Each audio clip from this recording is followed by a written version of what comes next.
Bonjour tout le monde, bienvenue à cette nouvelle vidéo de TW 2020 édition Big Time Wrestling Détroit 1970. On est rendu au mois d'avril, on va commencer la deuxième semaine.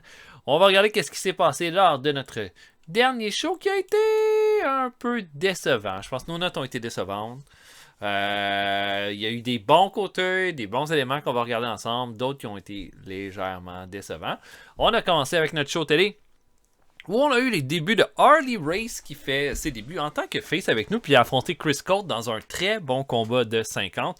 Harley Race a aucune popularité avec nous dans le secteur où est-ce qu'on est, mais je pense, va très très rapidement en gagner. Les Skull Brothers ont battu Bob Sabre et Jim Wilson. Ensuite, il y a eu sauvetage de Astax Cahoon qui est venu aider les deux lutteurs et on se dirige vers un six-man tag dans le fond pour la fin du mois avec Cahoon, Bob Sabre, Jim Wilson contre les Skull Brothers et Angelo Poffo. Ensuite, Ox Baker a battu Ben Justice dans le main event. On est en train de construire Ox Baker comme un monstre. Puis ça a été un bon résultat puisque 57 est le meilleur combat de la soirée. On a eu un show rating de 47, ce qui est un peu bas par rapport à ce qu'on veut faire. 649 personnes qui sont venues, ce qui est aussi un petit peu bas. On a eu notre house show ensuite avec un main event avec Astax Cahoon, Argentina Polo et Terry Funk qui ont battu Angelo Poffo et les Fabulous Kangaroos.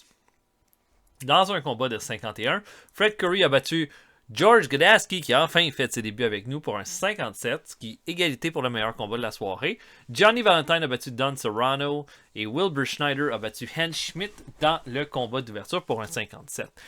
Au final, 53, on aimerait ça être au-dessus de 60. Donc, décevant à ce niveau-là. Mais voilà, c'était ça qu'on avait comme combat pour notre show.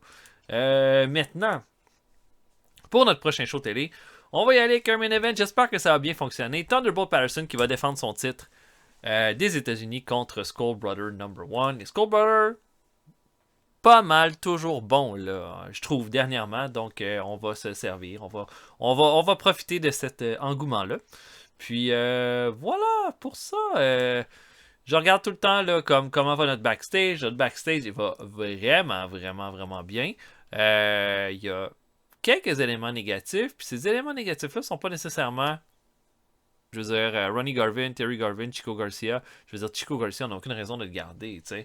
Harley Race et Chris Colt ont de l'attention à cause qu'un a été un peu stiff avec l'autre durant un combat qu'ils ont fait. Mais un gars comme Harley Race est une bonne influence positive. Fait qu'on est allé chercher des gars qui sont quand même bons de ce côté-là. George Gadaski, qui est une nouvelle signature, est un lutteur qui a une bonne influence aussi. Il y a des lutteurs qui, je pense, vont quitter éventuellement, qui sont des influences positives. Fait qu'il va falloir faire attention pour ne pas perdre notre backstage en faisant ça. Mais je suis pas trop inquiet à ce niveau-là. Donc, ce que je vais faire, c'est que je vais avancer jusqu'à notre prochain show. Notre prochain show qui va être dans 2 jours. Et puis, on va se revoir là-bas. Allons-y, tout le monde. Ok, donc, on n'a pas qui? On n'a pas Johnny Valentine, ni Wilbur Schneider, ni George Gadaski. Ok. Vraiment dommage. Incident avec Sputnik Monroe, qui est arrivé complètement sous. Oh non. On va lui donner un bon avertissement. Oh, mais Terry Funk est très content qu'on ait fait ça. Puis Luis Martinez a diverti le crew en organisant un tournoi de poker. Merci Luis. Oh, Luis. I like you so much. Ok, locker room. On va essayer de faire un middle.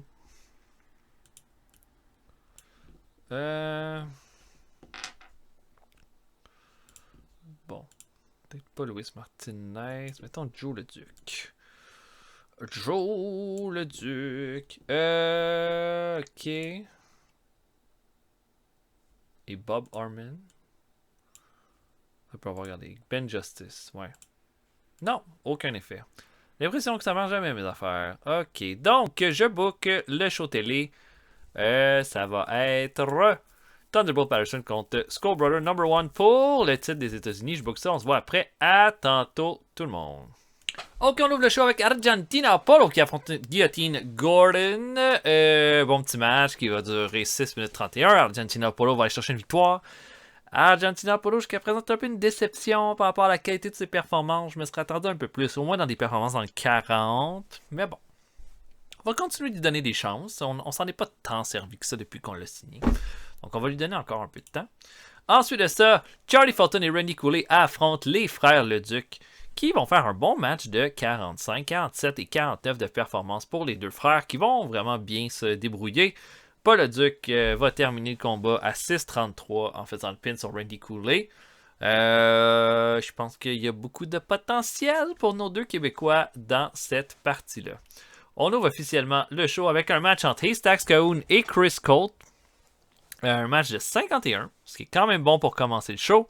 Haystacks Kahun va l'emporter clean avec un Big Splash à 10 minutes 32. Ça nous fait un strong start pour notre show. Vraiment juste un combat pour continuer de mettre Kahun à l'avant-plan.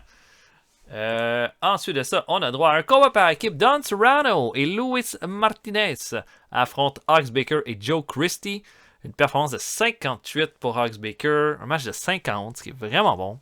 La foule ne voulait pas avoir Don Serrano encore. Mais au final, ça va être un combat qui va vraiment permettre de mettre Ox Baker à l'avant-plan. Puisque là, il va surprendre tout le monde en terminant le match avec un hard punch à Luis Martinez. Et là, la foule va être comme oh mon Dieu, qu'est-ce qui se passe là? Et ça dit qu'Ox Baker a bénéficié d'avoir un hot new moves. Fait que ça lui a donné un bonus. C'est fun, ça. Ensuite, une promo de Dusty Rhodes et Jim Vallon. Les deux ensemble disent qu'ils sont le plus grand potentiel de la Big Time Wrestling. Jim Vallon se vante qu'il a été le protégé de Johnny Valentine et qu'il est passé à deux doigts. Et que si c'était pas de la bullshit, il aurait déjà battu Haystacks Kahun. Et ils disent qu'à la fin du mois, ils vont challenger Sonny King et Tom Jones parce que eux, c'est une des équipes les plus ancrées à la Big Time Wrestling. Et eux, ce qu'ils vont faire, ils ont besoin de cette victoire-là pour se faire un nom comme la future meilleure équipe de la Big Time Wrestling. Voilà. 38. C'est pas incroyable, mais c'est pas grave.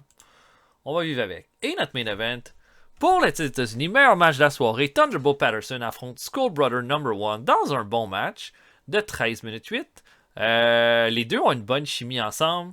Terry Funk était Road Agent, ça l'a joué. Il faudrait que je regarde tout le temps là, pour pas que ce soit Terry Funk qui soit Road Agent sur mes main events. Mais Thunderbolt Patterson va terminer le combat par pinfall à 13 minutes 8 pour une belle défense de titre et va prendre le micro ensuite pour faire une promo contre Abdullah Farouk qui dit qu'il a jamais eu peur de aucun challenger. Puis si Johnny Valentine décide de se pointer à la Big Time Wrestling pour l'affronter à la fin du mois, il va être prêt, puis il va lui donner le combat qu'il mérite. Et il a affronté tout le monde, Thunderbolt Patterson, depuis qu'il était à la Big Time Wrestling. C'est pas Johnny Valentine qui va lui faire peur. 55. Ça nous fait un show de 53, qui augmente notre popularité dans 16 régions. Fait que c'est définitivement pas un mauvais résultat. Sûr qu'on aimerait des résultats au-dessus de 60, mais c'est difficile à atteindre, là. Donc, puis là, en plus, j'ai pas Valentine pour faire mes combats. On a fait .21, 40 000 personnes ont regardé le show. .21, est-ce que c'est bon? On avait fait .18 la dernière fois, fait qu'on a eu pas mal plus de monde qui ont regardé le show, puis on a eu plus de monde qui ont été présents pour le gala. Donc, des bonnes nouvelles de ce côté-là. Maintenant, qu'est-ce que je voudrais pour mon house show? Un petit match, là.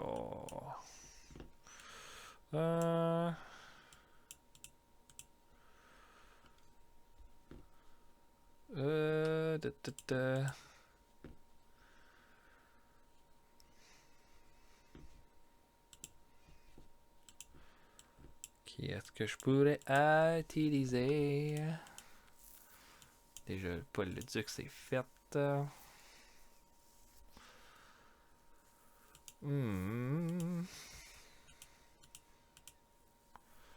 J'aimerais savoir Johnny Valentine, mais je pense pas l'avoir. Peut-être qu'on va s'improviser un main event pour le prochain épisode. On va voir si on a Johnny Valentine d'abord. Puis on va voir ensuite. Le show est dans 3 jours. Donc je vais avancer jusqu'au house show. Puis on va se voir après. À tantôt tout le monde. Ok, donc lutteur absent. Tout le monde est là. Ça veut dire que je peux utiliser Johnny Valentine pour mon show. Bon, il se passe de quoi avec Joe Leduc qui organise un autre tournoi de poker. Ça joue au poker en fou dans ce locker room là. Bon, on va faire un medal pour commencer.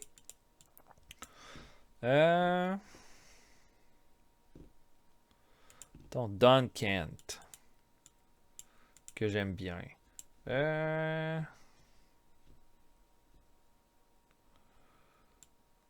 Mettons Duncan puis Joe le Duc. Tiens, on essaye ça. Non, ça marche pas. Bon.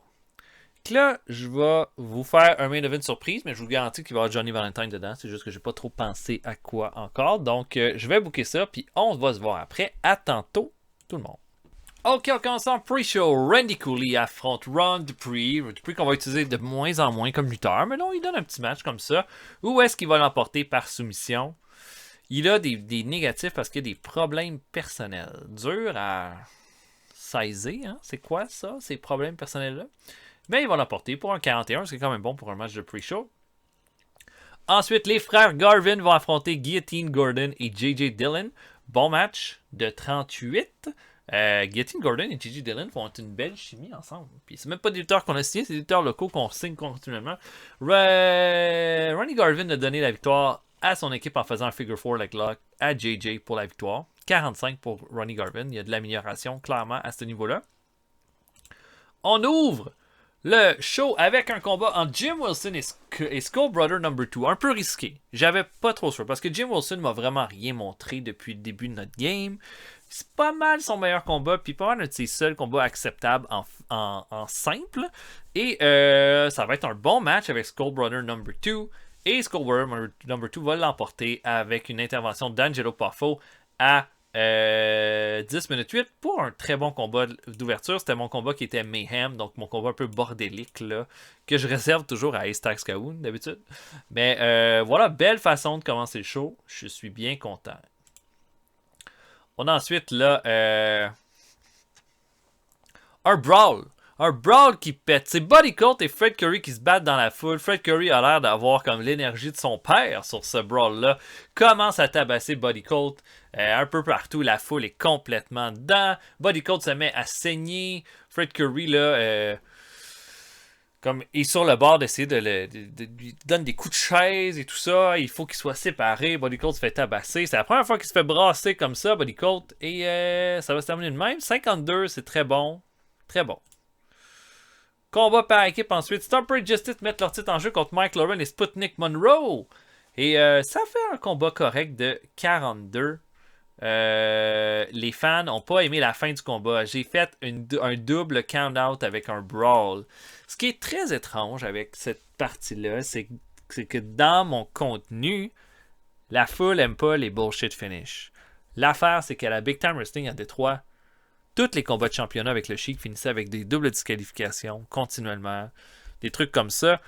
Puis, ben, c'est sûr que ça l'a fait l'amener à mener que la foule allait plus à la Big Time Wrestling parce que c'était juste des bullshit finish. Mais je veux dire, c'était une foule qui était habituée à ça. Moi, j'ai pas le droit de faire rien. Il faut que tout soit clean continuellement. Sinon, j'ai des gros négatifs. Ben, au final, ce combat-là aurait dû donner beaucoup plus, mais donne juste un 42. Mais c'est un peu une préparation pour le combat que les deux équipes vont avoir au fin de mois, où est-ce que ça va être pour les titres que Mike Lauren et Sputnik Monroe vont challenger Stomper et Justice. Le combat aurait donné comme une bonne note d'au-dessus de 50, là, donc voilà. Mais ça finit en double count-out avec un gros brawl, voilà. Sonny King affronte Jim Vallon ensuite, bon match de 53, c'était mon combat qui était Steal the Show. Pour la soirée, ça a l'air d'avoir été quand même bon à ce niveau-là. Au final, Sonny King, qui avait vraiment besoin d'une victoire, je pense, va l'emporter clean sur Vallon avec un bolo punch à 13 minutes 27. Sonny King a presque rien gagné dernièrement, donc on lui donne cette victoire-là. Puis je pense que ça va valoir la peine. Là, c'est vraiment un bon petit résultat. King fait 49-51 pour Jim Vallon pour un match de 53. La rivalité gagne en heat. On peut pas demander mieux. On a ensuite là, Abdullah Farouk qui représente là, les frères Leduc qui va affronter les Garvin. Il dit qu'il n'y a aucune équipe en ce moment à la Big Time Wrestling qui a la puissance, qui a l'énergie, qui a la puissance des frères Leduc. Il y en a qui parlent des Skull Brothers, il y en a qui parlent de Stomper Injustice, de Sonny King, Tom Jones. Non. Les Leduc, c'est le real deal. Puis les Garvin, vous êtes des frères, hein? Vous êtes supposés bien vous connaître. Vous allez voir, votre famille, c'est rien comparé aux Leduc. Les terreurs du Québec. 45 pour cette promo-là. Ouais. Ensuite, Hardy Race affronte Johnny Valentine. C'était mon main event surprise. J'ai vraiment essayé d'y aller vers un combat bien adapté, mais le combat semblait trop long. Il faut que le combat soit 15 minutes et non pas 16 minutes. C'est ça que je viens de comprendre. Parce que ce combat-là aurait fait définitivement au-dessus de 66. Il aurait fait au-dessus de 70. Ça aurait été notre meilleur combat de notre histoire. Au final, Valentine va l'emporter avec un Brainbuster. C'est ça qui compte. Mais j'aurais pu faire vraiment mieux avec ce combat-là, je suis certain. Et pour Hardy Race, incroyable, comme ça va vraiment être une de nos stars qui s'en vient. Clairement, ça va être notre futur champion du monde, comme il est juste excellent. Et après le combat, Valentine s'engueule avec Thunderbolt Patterson, qui était dans la foule à regarder le combat. Ils vont s'engueuler et on va simplement terminer le gala là-dessus. Ça va nous donner un 58, ce qui est quand même vraiment une belle amélioration. J'aurais aimé au-dessus de 60, mais je vais prendre le 58. On a fait un bon main event. Je pense que au final, ça a été très très bon, très très payant. Je referais un Hardy Race contre Johnny Valentine, mais je le bookerais d'une autre façon. Puis je pense que ça pourrait vraiment être un excellent combat. Ça a l'air qu'il n'y avait pas assez de big names. J'ai pas cette impression-là. Mais il y avait juste 1200 personnes qui sont venues. Ouais, c'est peut-être notre plus bas house show. Ah non, on en a fait un à 1296 à un moment donné. Je trouve ça étonnant parce qu'on a Thunderbolt, on avait Johnny Valentine, Stumper, Ben Justice. Il aurait fallu que je mette les Stacks Kaoon en plus là-dedans, ou Ox Baker peut-être. En tout cas, surpris de cette note-là. Bon, pour notre prochain épisode, notre show télé, moi j'irais avec un tag team match. Je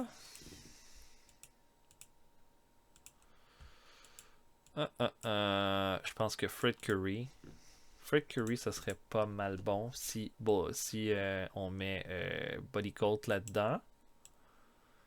Mais avec qui?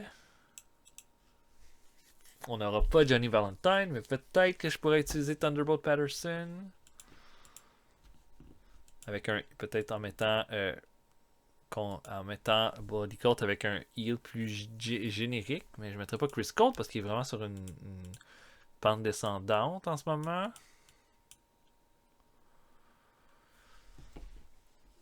Soit ça, ou...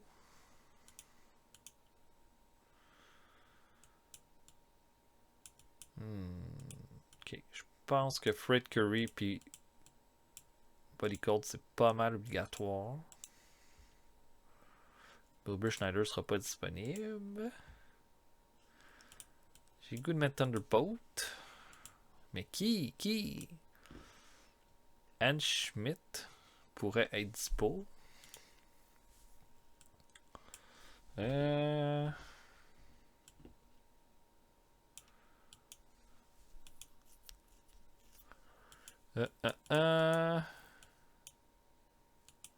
Anne Schmidt, c'est bon. Anne Schmidt, ça me va. Ça devrait être un bon combat, ça, là pour notre show télé. Curry, Thunderbolt Patterson contre Body Colt et Anne Schmidt. Ah, j'hésite. J'hésite avec Thunderbolt parce que je l'ai déjà utilisé au show télé du mois de la dernière fois. Qu'on pourrait essayer d'utiliser quelqu'un d'autre.